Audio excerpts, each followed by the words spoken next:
You're listening to the AfterBuzz TV network, now the largest new media platform on the web, and your number one source for after-show entertainment. Very good, Gene. Johnson.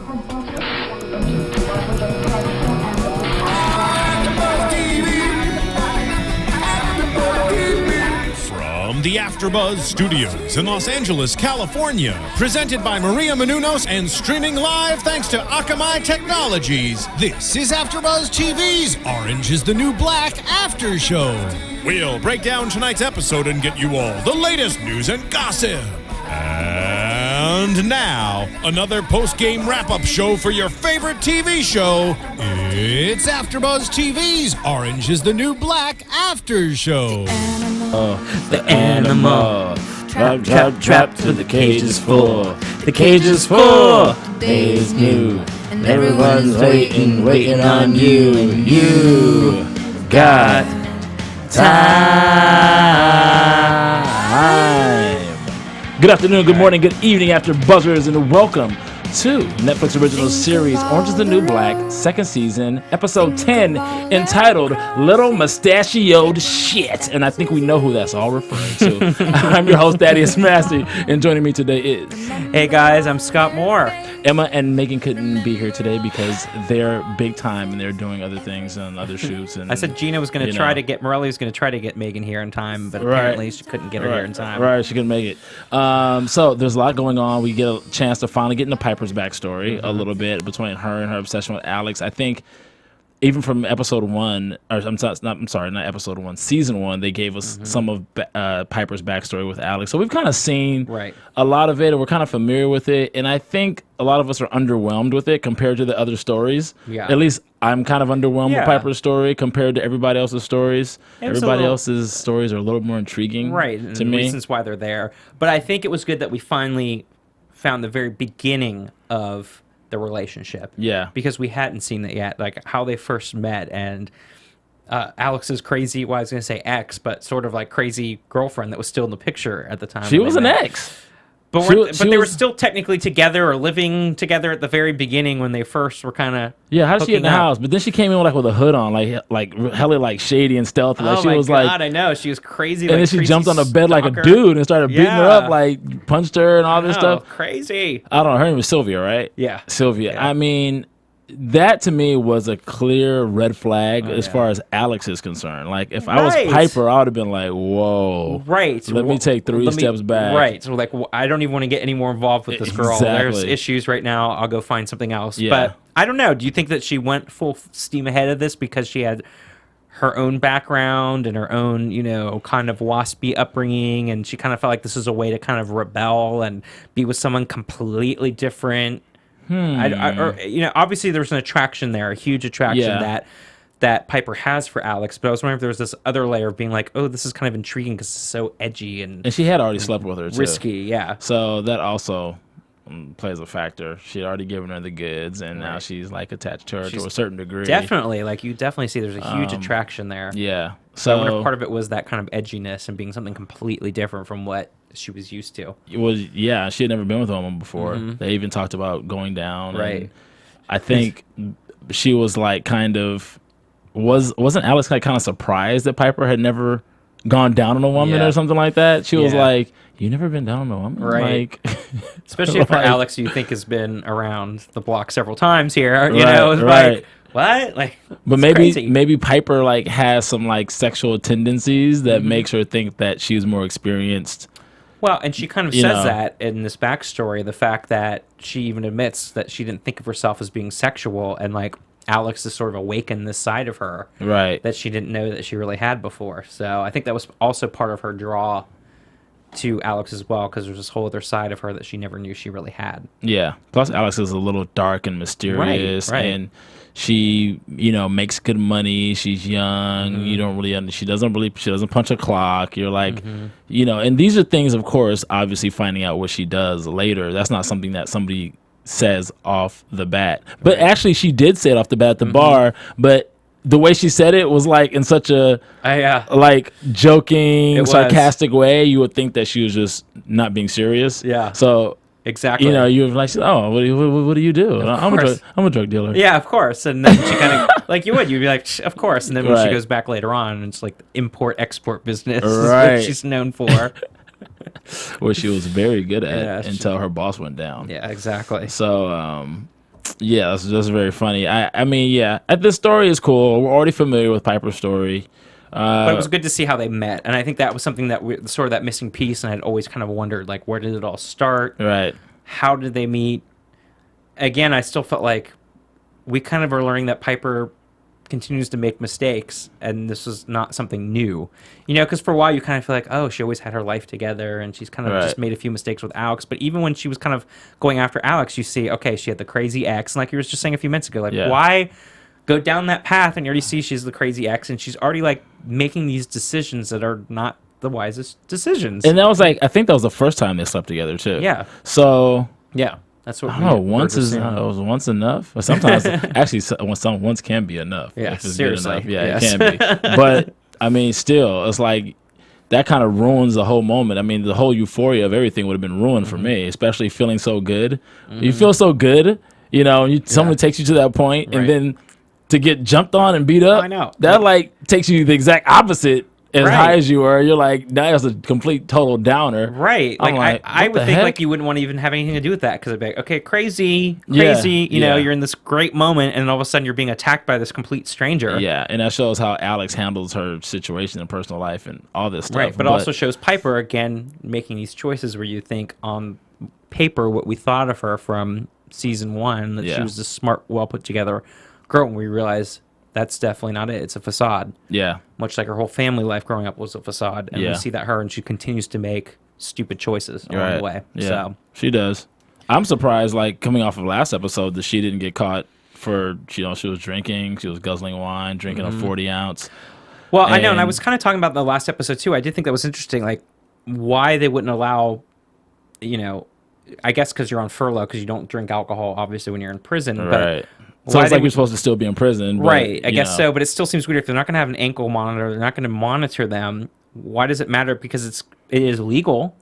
That's like saying, oh, you can't have coffee because, you know, it's caffeine or what. Like, it just seems odd to me that even though it's legal, like, why they wouldn't let them have it. I could see no weed or you know, no you can drugs. Understand drugs because, it, you know. That can get you into the wrong crowd right there, and you can mess you up. And I'm like, if you're just having some wine. I think they have longer side effects. I mean, you can have a couple of drinks and then drink some water and sleep it off. But I'm just saying, even if you don't get drunk or whatever, you could just go have a couple glasses of wine when you're going out to dinner, whatever. So I felt the whole thing was silly, but of course, you know, Piper had to be the rebel again on furlough. It was like, got to throw back the drinks every moment she gets, which... Yeah.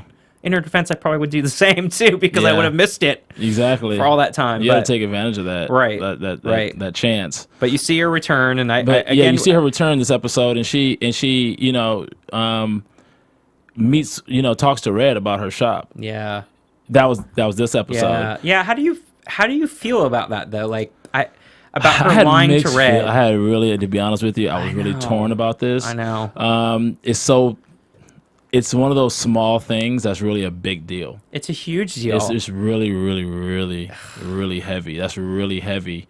The fact that her whole family and the only one son that's come to see her, the other family members probably don't come to see her, probably because they won't be able to lie to her face. The other son is the one who's out drinking and partying and blah, blah, blah. So he lets the mom, you know, believe whatever and yada yada yada. Plus, he's the one that's the one delivering stuff. Yeah, as well. Exactly. I believe so.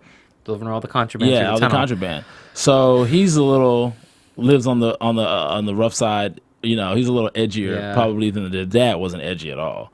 The dad, Dimitri is his name, I think, right? Yeah. He wasn't edgy whatsoever. Yeah, but he's just basically she's running the thing, and you know, kind of talked about that as I love these strong, powerful women like V and Red. Like they run their families and everything, and you see. You know, this was Red's pride and joy, though. This is like her dream. This is something that she's very passionate about. And so that's where I feel like I know Piper, again, making a stupid decision. But she's thinking she's doing the right thing by letting her know she went and make her feel better. And that's her bunkmate. So she's like, I'm going to have to deal with. Right. So I get it on paper, again, of her wanting to feel like, let Red have this moment because who knows how long she's going to be in prison. We don't know. Right. We don't know how long any of these women's sentences are. But like, let her have this moment because it's her pride and joy, and not let her be thinking like the whole shop is going to shit, basically while she's not there, because she can't do anything about it. Because she says that, Red's like, I can't do anything about this from here inside prison. So on one hand, I get Piper trying to make her feel better and be like, oh, everything's good, line out the door, happy. But at the same time, like, I don't understand, like you said, why she would make a lie like that seems small, but really is a big deal. Yeah. It's just like, oh, I don't know.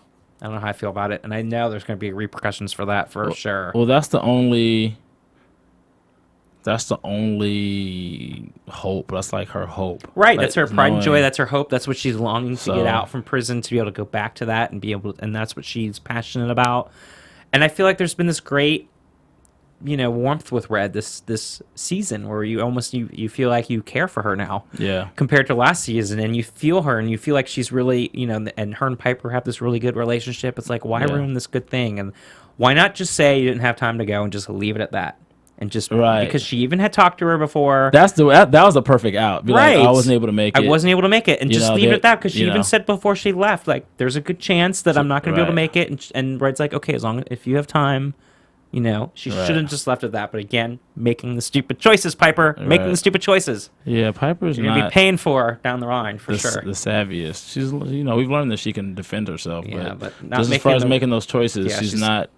She's still not on point. No, not at all. With making the right decisions. Yeah, so that was kind of a bummer. Although I did like her line, like, it was 8 a.m. and she's like, it's not even 8 a.m. and I've already been felt up 3 times. Like, I do think the lines in this season are very good. Like, these little one-liners and everything. I almost feel like there's more comedy. There was a lot in last season, but I feel like the one-liners and stuff, there's a lot more of that this season, I feel. The one-liners are great. Yeah, they're hilarious. So that was a good one because it's so true. So, yeah.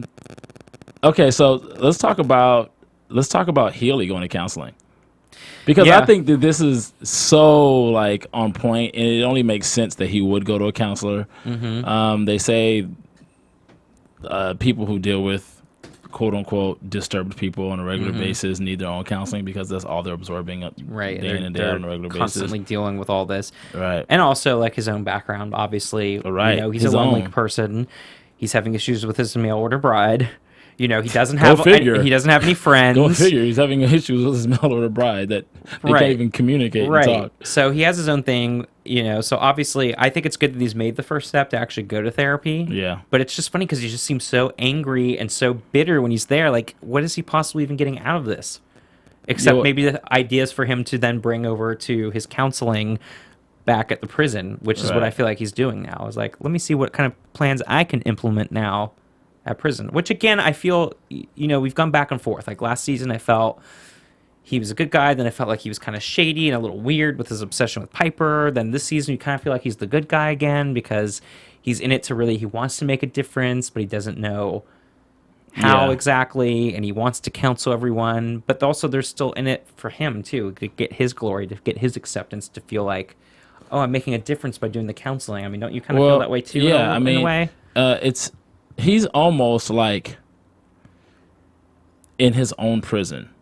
He is, absolutely. His own prison that he's built over time. Exactly, around himself. That's a good point. And I remember he mentioned a couple episodes ago, like when he first started there, how he had all these hopes of, being a positive change and all this. And then, it goes to show you that there are people out there that have dedicated their lives to social work and helping the community and helping rehabilitate the community or whatever. And he mentioned, and I remember specifically, he's a victim of the system as well, even though he's working for the system. Right. Because it's like every time he said every time he's tried to make something happen, this is not verbatim, but I remember him saying every time he tried to make something happen, he actually would like hit a brick wall, and he could never get the things that needed to be done. Well, and like I think got caught up in bureaucracy or whatever. He was alluding to that. Like it was always some kind of BS reason why he couldn't get done what their women actually needed to help them. No, and I think you're right, and it kind of brings up that whole point, because even Punks has that moment when she's going to counseling with him and the whole guidance and everything. where he asks like, "Oh, what do I do?" And she's like, "Oh, you process the paperwork for the shots and everything." And it kind of goes to show it's like you almost get trapped. He's trapped in the system as well. Yeah. Because this is the perspective. He has to deal with all the paperwork and all the bureaucracy and all the things he wants to do, and there's no budgets. So it's exactly what you're saying. It's like he's now a warden of the whole system as well because he's trapped by everything and the daily mundanity of like having to make the paperwork go through and make things happen, and you're just stuck with your hands tied because you can't. And you're dealing with silly things like, processing shot quota paperwork. Like, what is that? This sucks. Like, that's not what I'm here for.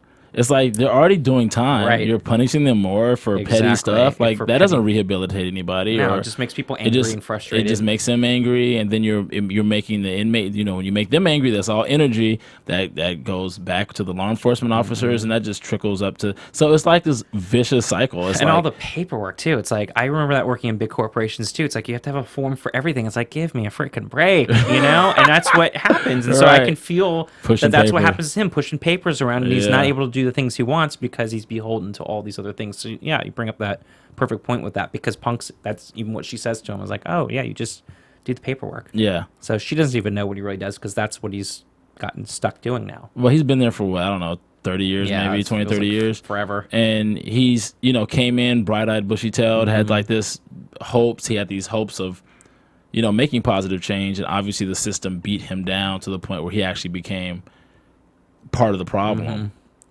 Yep. And also because he gave up hope, and now he's coming back from this spiraled, he's kind of hit bottom, like emotionally and psychologically. Like, he's relating to these women, he's asking them for marital advice, what dress to wear, what dress should I give my wife, what gift do I give her. He's like actually treating them like people. But then when you go through the abuse as an advocate for them, and then you have to deal with issues with them, then you get to the point where you're like, why am I even helping them? Exactly. Why am I even putting myself through this for these just people? Sit back and deal with the paperwork and do the basic minimum, get my paycheck, and go home. Yeah, that could be frustrating. Sadly, that happens to a lot of people. Sort of what you're saying, that happens to a lot of people. They come out of school and they're 20-something, like, I'm ready to take over the world. Then you get trapped in the system of what it is to, get by, and you can't make the change you think you can make. And so then people just like give up and like, well, I'll just do the minimum and collect the paycheck. And we feel like that's what's happened to Healey for quite a few years. And now he's finally like, okay, I want to go back to making a difference now. And because he's like, I'm gonna be here. I'm here. I'm here. I'm not about to leave. But by some kind of way, this counseling, might be helping him. I think it's so funny how he's talking to this counselor. I know. He's, like, going off. Right. And he's like so angry. That's I'm like, what's the point of even going if you're so angry and then you're not going to get anything out of it, except now he's getting ideas of what he can now do back at work. But I think it's great because the counselor herself is just, she's so like detached. Yeah. So, but it's funny, the whole psychobabble. Right. Oh, you're projecting. And right. But he knows this. He's I know. He went to school for this. He's been doing it for years. I just love that. Yeah, it's just hilarious that, and he's almost like, it's bouncing off of her. It's like he's being a mirror. Yeah. It's like he's talking to himself. Yeah, like, how does it make you feel? Right. I told you how it made me feel. Exactly. Everything makes me. He's just going off. I feel for this guy, but he's actually like, he gave Piper's furlough an extra little nudge. He said, which I'm sure he did, which is why she even got it. Oh no, he absolutely did. He had to, because nobody else gets it. Right. Like he had said, and all the girls were so pissed off about it. Like, nobody gets it for any reason. And you gotta also think that, what about the other girls that complained about not getting furlough, and maybe he tried to give them a little nudge, and whoever reviews the furlough, maybe they didn't get that white privilege that Piper was talking about, and it wasn't Healey. Maybe Healey was like, this person deserves it. He's with these girls or these women. He's with the women every day. So at a certain period of time, you look at them as women, and I think some of the perspectives that he has been based on, maybe throughout the years, just the higher ups feeding him BS and him just falling in line with it. Yeah. No, I think you're right. Absolutely. And being stuck in that system. We've just victimized. Takes you in and it doesn't spit you out. You know? Yes, guys. We just successfully victimized Healey as a victim of the system. Right. But he is. He is. He actually is. He is. One thing that really sucks is that Watson got busted during the sweep. They had a random sweep. Yeah. And she had why did she keep this stuff in her bunk? I'm like, what? Like, if you keep everything in a tampon, like Tampax or tampon box or whatever, right? Mm-hmm. Do you really think that the COs are gonna go in and check it if you just leave it on the open? They're not. No. They're not gonna touch that. No. Just left it there. Why stash it on the side to make it look like you're trying to hide something? I know, that was dumb. I was like, what? But I don't know. If I was her, I don't know what I would have done. I don't know if I was being carted off, I would have shouted like, "Oh, V made me do," you know, like I don't know if I would have like. She basically almost did by staring at her the way she was looking at her. Like, why are you looking at her? But I'm like, oh man, would I have been the one that like try to get her in trouble too as I'm going out? Or then they both would have just went down. Or I'm gonna keep my mouth shut because I know I'll be paying the price when I get back. Yeah, you wouldn't say anything. That V. That wouldn't make any sense. It seems like Watson is always going to shoot too. Like for some reason, it seems like she's always the one getting. I've seen Cindy get put on the floor once. Tasty, I don't think has ever been mistreated, or Poussey. Yeah, Poussey or Tasty, I don't believe has ever like been subject to that kind of treatment, like where they were thrown on the floor or anything like that. Tasty or Poussey. Was it? Cindy has once, but that's when they started with the shots. Yeah, that's when he was like, "You're not gonna make it back to your bunk in time," and he made her get on the floor. And White Cindy passed by. He's like, "White Cindy passed by. Why don't you blah blah blah blah blah?" Exactly. And that's the only time Cindy's actually, but everybody was getting abused because of the shot quota. But is this the one where Yoga Jones talks about, you know, like Shu basically being, it was her, right? That was basically saying it's like for putting toddlers in timeout kind of thing. Right. Was that her that said it? Because I know that it's a good point. It was. I think it was her, but it is a good point because it is sort of like they're using Shu for the wrong reasons right now.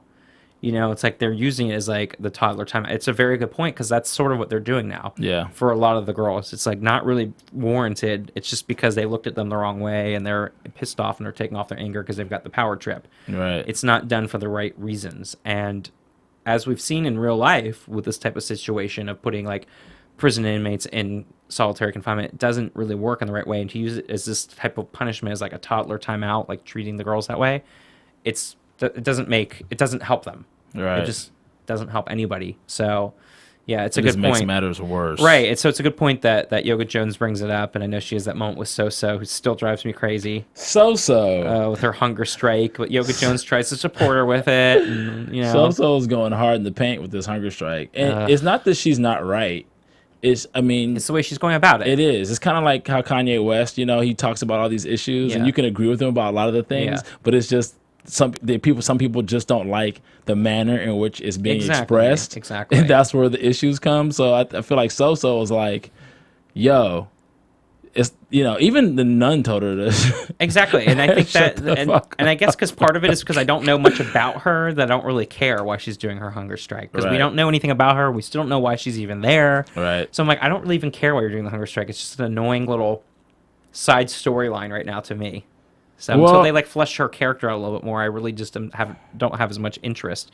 But I get what you're saying. Like it's a good point. Yeah. And I get that she has good you know, there's good reasons behind it, but it's just the way she's going about it. It's just really annoying to me. Well, the problem started because she was annoying when she first got there. Yeah. And that's just her personality. Mm-hmm. So now she's doing something that actually, if it were Red or V or Gloria who were protesting this, they probably could actually gather the girls to actually go in, and actually, you know, have something really organized. Oh yeah, especially someone like Gloria or somebody with them running the food. You could totally do something like that. Or Red or V, obviously, because they've got their factions, their people, and they're so powerful alpha women here. They're manipulative. They can get their ways. But it's really interesting how the leaders or the alphas that actually run their factions don't actually utilize their power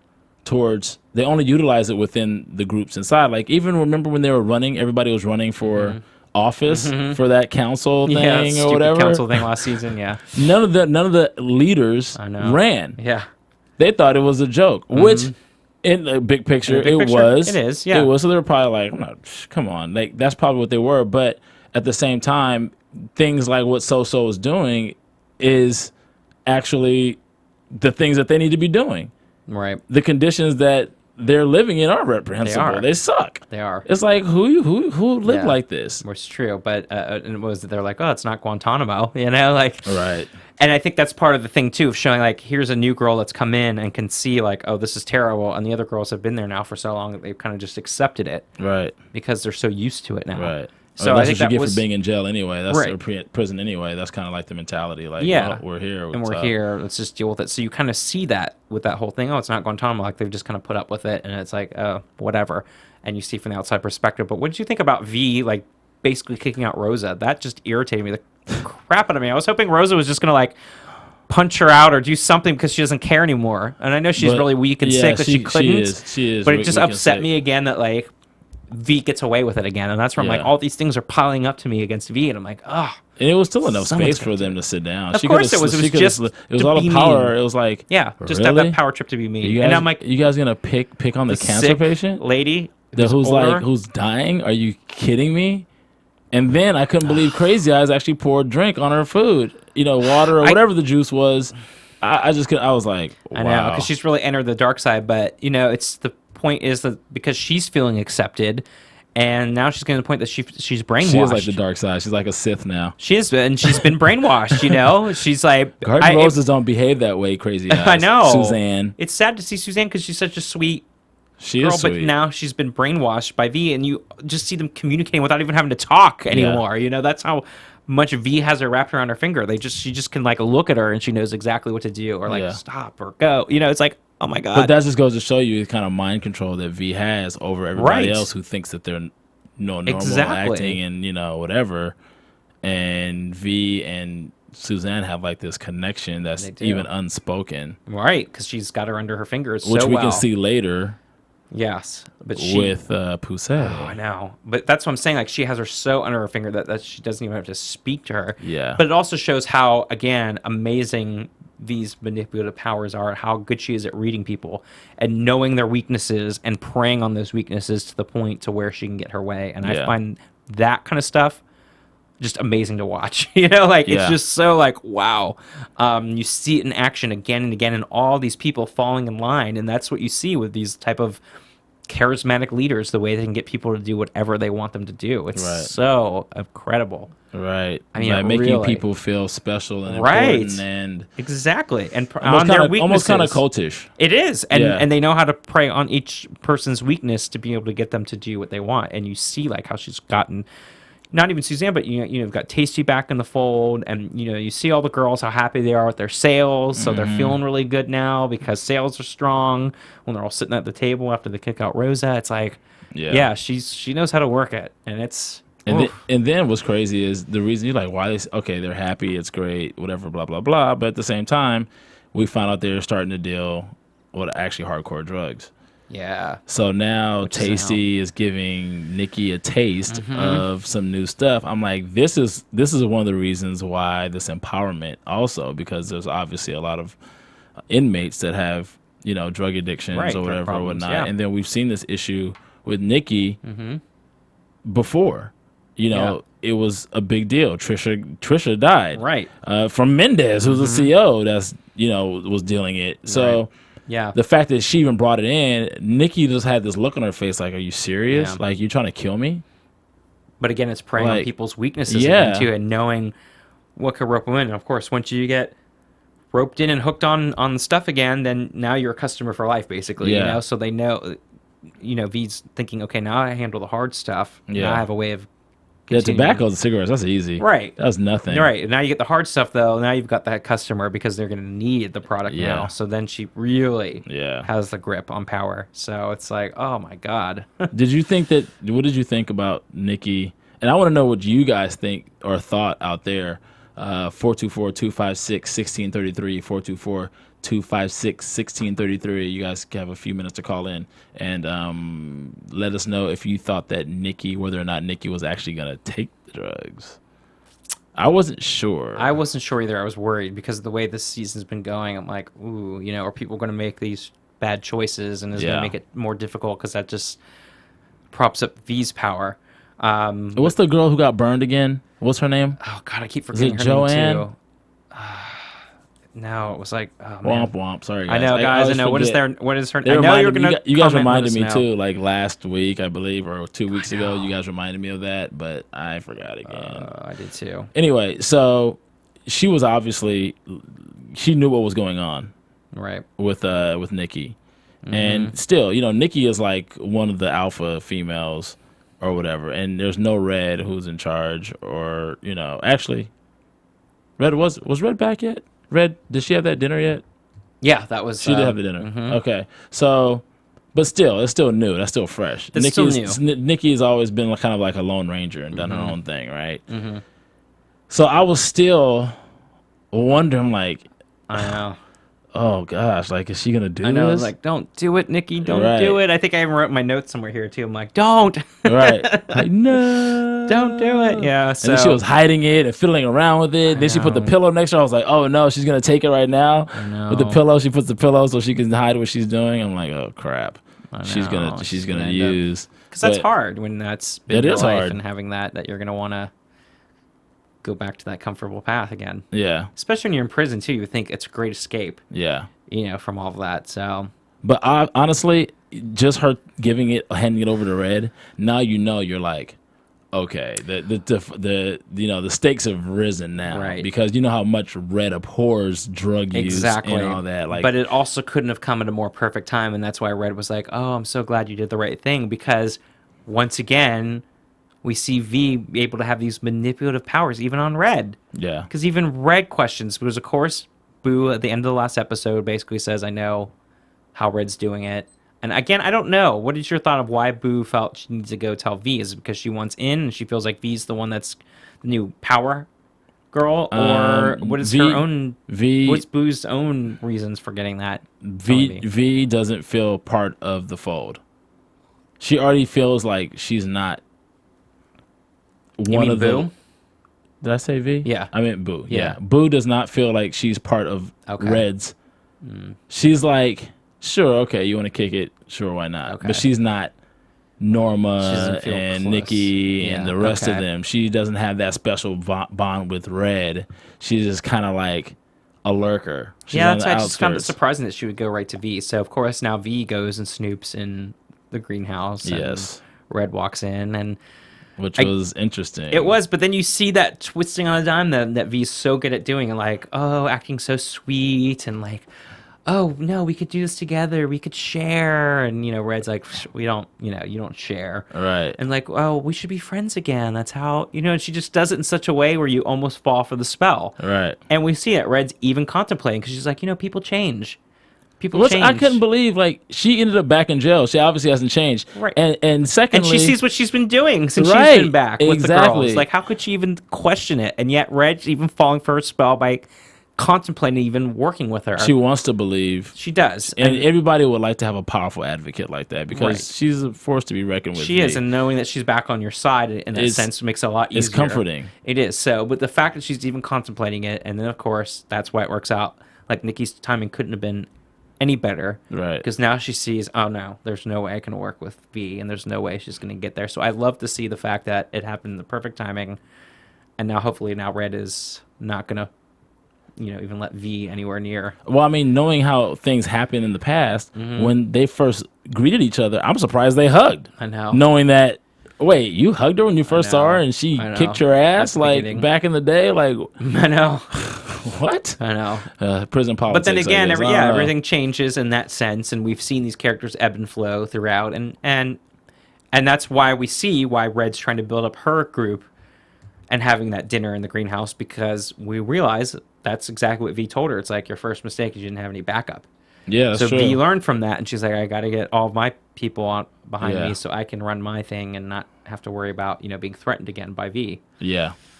So, we see a lot of stuff coming up. I'm just curious to see. It was like, I don't know, 3 episodes left. Oof, it's all going to come to a head. 3 episodes left, and then what's going to happen? So, we definitely cannot leave out Morello getting a visit from Christopher, because this was huge. I know you guys are waiting for us to talk about this.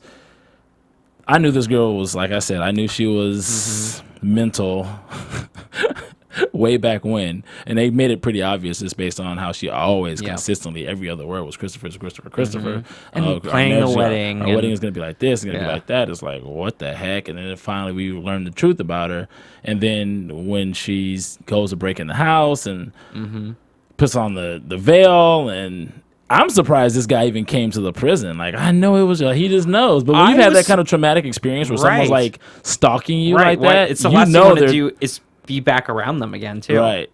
But she's in prison, so I guess it's a safer place. But it was really funny because he basically calls her out and says, I know it was you that broke in. The police think I'm crazy. But like I said, I felt like in that episode when they talked about that, somehow she was going to end up getting caught for it, or like, I don't feel like that's going to be put to rest. Like, somehow it's going to come back to her because there's no way. Well, she's been caught now. You saw Nikki looking from the glass. Well, right. But I mean, as far as like it actually being caught, as far as, you know, getting in trouble for it and the repercussions, because right now everyone just thinks Christopher's like, oh yeah, now of course it wasn't her because she's in prison. You know, it wasn't Morello, and that's Albany. It's so far away. I don't think so. I don't think I think that was it for her. You do. For that situation. So you don't think she'll get caught? See, I still feel like she could. To me, the biggest facade. Because he knows now and he's basically on it. Because at the end of the day, she really didn't do any damage. She broke a window and she ruined a wedding veil. And she drew a bath and she jumped out the window and went home. Right. She just did crazy girl stuff. She didn't really cause any real damage. It's just the peace of mind that she's, capable of that. But do you think it's really done? Like, do you think that's the end of it and she's not going to have to deal with any repercussions of that? Well, we'll see, but I don't think so, because to me it seemed like very climatic that when he was going off on her, everybody heard what was going on. So obviously she's gone around to everybody and professed that she has a fiancé named Christopher, and that they're gonna have these huge wedding plans, and everybody saw. Yeah. Everybody saw what went down. And he said, she's crazy. She's not my girlfriend. Has she been telling everybody? Oh, my gosh, you are, aren't you? You're still letting everybody think that we're together. Blah, blah, blah. It was like she got busted. Yeah. Right there. She basically did. I just wonder if she's going to still get the repercussions because he said something. But I found it interesting that he's like screaming that if she comes anywhere near him again, he'll kill her with his bare hands. And yet nobody does anything. And then later on, the guard's like, okay, I think you need to leave. Right. Like, he makes this whole thing about threatening to kill her with his bare hands next time he ever sees her, and yet they're like didn't do anything about it. But then he said something else or whatever, and then that's because he was accusing her of doing something. Yeah. So it wasn't. It was like more in a defense kind of way, as opposed to like attacking her. I just thought, because I was like, that's a pretty big threat to say, especially when you're in prison in front of, to basically threaten to kill someone. Well, this guy is obviously not a street guy. He's like professional, whatever, and he lost his temper and everything. Yeah. I just you can tell. You still know that you can be in trouble for making threats. I mean, that's. You can still be arrested for making threats and doing things. So that's why I was surprised that he did that. And white privilege. Yeah, apparently. I know. Again, I was very surprised by that because I wasn't expecting him to just be able to say that and get away with it. All right. But it was interesting to see him there. It was very interesting. Do you think that Nikki and her are going to hook up now? I don't know, because they've always had this sort of closeness. I wonder that too. Well, the closeness, they used to hook up. Well, no, I know, but I mean, in the season though too, like they still have this closeness, and now I feel like, will that allow her to finally like move on? Right. Kind of thing. And will they? I don't know. Because she is crazy. I don't know. You guys let us know. Yeah, that's a good question if they're going to kind of get back together in that sense now. That Nikki knows the truth and it's all out there and sort of had this closure in a sense. Now will she be able to feel that she can get back with him again or with her again? I don't know. It's a good question. Yes, it is. Well, Poussey finally, she feels between a rock and a hard place. V is theoretically taking everything and anything that's of meaning to her away. Even threatened to come in and take her library position away from her. It's like, what choice does she have? I really, honestly, was kind of disappointed in Poussey to a certain degree. And if you guys follow me on this, because I'm going to explain because I'm like, okay, why I'm disappointed in Poussey. I'm disappointed in Poussey's character because, to me, she was always portrayed as someone much stronger than, like, very solid. She is a very solid person. Yeah. Very solid individual. I mean, you saw her about to, like, blow the German lieutenant's brains out right there. It takes some balls to do something like that. Does. And I felt like I expected more from her, something of a more powerful force to be reckoned with besides just a weak drunken attempt to beat V up and then getting beat up. That to me, I was like disappointed in that. No, I get what you're saying because she didn't really think it out. I like the fact that she still stood up for herself against V because I feel like that would be tough to do against someone that's so obviously got the confidence and like that's intimidating. So I've liked the fact that she's still, when she says to V in the library, I'm not going anywhere, you hear kind of thing. Like, I like that. But at the same time, she's let the emotions kind of get to her. And now she's kind of done it the wrong way. And she didn't think out a plan. She did react emotionally. She did. But I still feel, and maybe it's because I want this from her, is that I want her to be the one to kind of instigate taking down, V. Because she is smart. And she's in the right in this situation. So if it happens or not, I just like to, now that she's had that beaten up moment, which again, Crazy Eyes do it. I was like, whoa, see her like turn like that.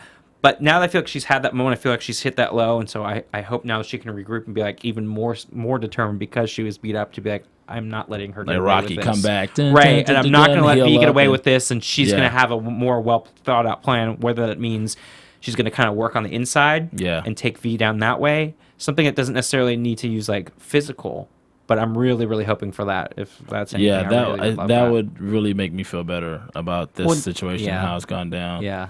But it seems like, based on the enemies that V is collecting, everybody has a bone to pick with her, and we'd be happy to see anybody's story take her down based on the what they have invested. I would, but I really think either they're trying to set it up and they're going to change it because I haven't seen past this episode, but I really feel like she's the best suited to do it. Her and then maybe Red, and because Red has the history with her as well. So I don't know if they're going to team up or whatever, but I like the fact of Poussey being able to kind of take it down because I feel like she stood up to her and she's sort of out of that picture of having the long history like Tasty does and Red does. So it's almost like a better way of seeing her kind of take her down from the inside. I don't know. We'll see. Okay. Yeah, we shall see. The last thing we have to talk about is I know, like, what? Porn stash. Oh, of course. Porn stash, Bennett, Daya, Caputo, Fig. Oh God, that whole thing was so funny. Now we did talk about Polly, like, and Piper basically. Oh yeah, we did talk about that. How Piper basically read Polly to know that it was her because she was acting so awkward and uncomfortable. Which I thought the acting was great from both of them. We talked about that off camera, actually. Yeah, we should. Yeah, Polly discuss that. Was so awkward and uncomfortable when Piper actually talks to her about it, that the light bulb goes off on Piper's head, which, you knew it on. Earlier in the episode, we see she calls Larry and leaves a message and is basically like, I want to know who it is. I know I didn't care before, which we knew Piper would want to. Of course, because she's sitting stewing in prison. Of course. And, of course, the light bulb goes off. Because, first of all, when Larry says it's someone you know, it's not going to take long to start mentally checking people off the list that they both know and who it could possibly be. Exactly. So it didn't take her long. And then she sees the way Polly's acting so awkward around her. Yeah. That she and they know each other, they're best friends. Right. And you can read that person right away. And you're like, something's not quite adding up. So and she's just a burning bag of shit. Yeah. So she figured it out. So, of course, then she calls her new sister-in-law and says, I have a big favor for you. All right. And, of course, right away. Of course, Neri's going to do it. Right. No, because she wants to be the helpful new sister-in-law. Like, awesome, I have something to do. Right. I love how Polly was like, okay, I deserve that. I deserve that. She didn't really step on it. She didn't, react. Well, because she knew. Right. I know. She comes out with her little fire extinguisher, puts it out, and was like, I deserve that. Right. That was hilarious. Yeah, that was funny. Yeah. She didn't, freak out. She just went and got the extinguisher and put it out. I was like, I deserve that. Yeah, that was hilarious. She knew, but that has to be one of the most foremost things on her mind now. Oh, yeah. Now that this situation is going on, it's like I slept and I'm having a situation with my best friend's ex-fiance. Like, this is not cool. I've got my own issues now, being a new mom and the husband. Oh my gosh! That's a lot of crap to be in. So what was I thinking? But so I'm glad we did mention that. We had to talk about that. Yeah, that was really a big important. But back to Mendes the Mendes and Daya thing. The funny thing about that situation is that I really feel like Daya is defending Bennett because not Bennett. She's defending Porn Stash to Bennett is because I think to a certain degree, she has respect for him because he knows. I don't think he knows he's a piece of crap. He's just a piece of. He's just a piece of crap. But he is who he is, and he's like he is. He's just who he is. He is who he is. He keeps it 100. He's real honest. He's genuine as being who he is. He doesn't try to be anything else. He's not a poser. He's just a douchebag. But he doesn't really care. Just like how he went out. Caputo gets to fire him. He fires him. Fig meets with Daya. Make sure the story is straight. There's not going to be any kind of suit or anything crazy like that. She's like, okay, we're good. And Caputo arranges to, he negotiates to be able to fire him. So when he fires him, he gets arrested. Mendes gets arrested. And he professes his love for her. And part of me thinks that she really wants to fall in love with that. She respects him. Like the fact that he would go balls to the wall like that and I love this woman and I'm gonna get out and I'm gonna take care of the both of us. I'm gonna take care of our baby. I love it's like damn, that's what I want from this guy. Well, that's basically what he says is what she wants to hear from Bennett. But Bennett's a pussy. No, I get it. So, but that's what she wants to hear from Bennett. So in that weird way, she got it from Porn Stash from Mendes as he was being walked out because he had the freedom to do it now because he was now already fired and going to prison in his own self, so he's able to just shout out. But remember, all that stuff, you. Right? But all that stuff was thrown at him in like 30 seconds. No, right? Yeah. But now he knew he's like going to have this kid. He thinks is his kid, and all this stuff, and he did have that thing for her at that time. Yeah. He was able to. So he basically said what she wants to hear from Bennett. So I'm wondering, will she let that go, or is she gonna? What's gonna happen? Because I don't really feel like Bennett couldn't really say anything. Like, it's stupid. Like, how can he say anything? I'm not saying it's right what they did, but what's going to solve making anything better for him to go to jail and be fired and then her be in prison, and now their baby goes up for adoption the minute it's born? Like, how the grandmother can't take care of it, right? So how does that solve any issues? So it's like, Daya, I get where she's coming from, but she's also not thinking clearly because she's too emotional and she's pregnant. She's pregnant, but she's also too much in the bubble too, and not thinking about the reality of being outside of prison and like what good is it going to do for him to admit that it's their baby, for him to be fired and to go to prison as well. Like, what good does that do for anyone in the big picture? Well, here's the thing, and that's why he can't. So I have to side with him because it's not right, even though again it's not morally right, but we've learned with the shows there are a lot of gray areas. But we can't have him be the one to now take a downfall and doesn't do anything good for their baby to do that. I agree with you. So I get that it's not right that it was Mendes, but he's not necessarily the saint here himself. He's not this good role model on a pedestal kind of guy either. He's done a lot of crap and done a lot of bad things in that prison, more than Bennett has, really. Right. Smuggling in drugs as well, and the way he's always been with the women and all that misconduct he's had. So he's not like some great person. But the ironic thing is that she got from him what she wanted to hear from Bennett. So I wonder how that's going to play out in the next couple episodes. Yeah, that's going to be interesting. Yeah. Well, when you guys go and check us out on iTunes and give us 5 stars and tell a friend, we want to know what you guys think about whether or not Mendes, I'm sorry, not Mendes, whether or not Bennett should keep his mouth shut about the situation, or should he have said something sooner? I know, it's so tough because, again, like, Fake basically says, and it's true, oh, you've just ruined a man's life when she has that whole conversation with Daya. And that's the thing, is like, now you're framing someone else for your own misdeeds. Or is Daya right? That's the question. Yeah. Should Daya really be defending Mendes, or does Mendes really get what he's got coming, considering all the stuff that he's done? That's the question. And should Bennett be, come clean and put their whole family, at risk now with him going to prison, because he's automatically now considered a rapist, as she says.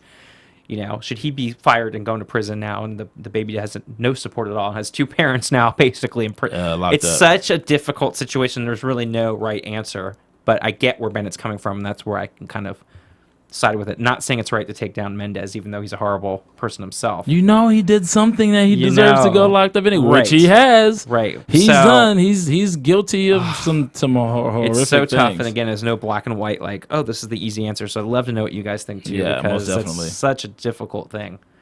And it's crazy. So, I think the Latinos came up with a brilliant plan, and it's working. So just stick with the plan. Just stick with the plan.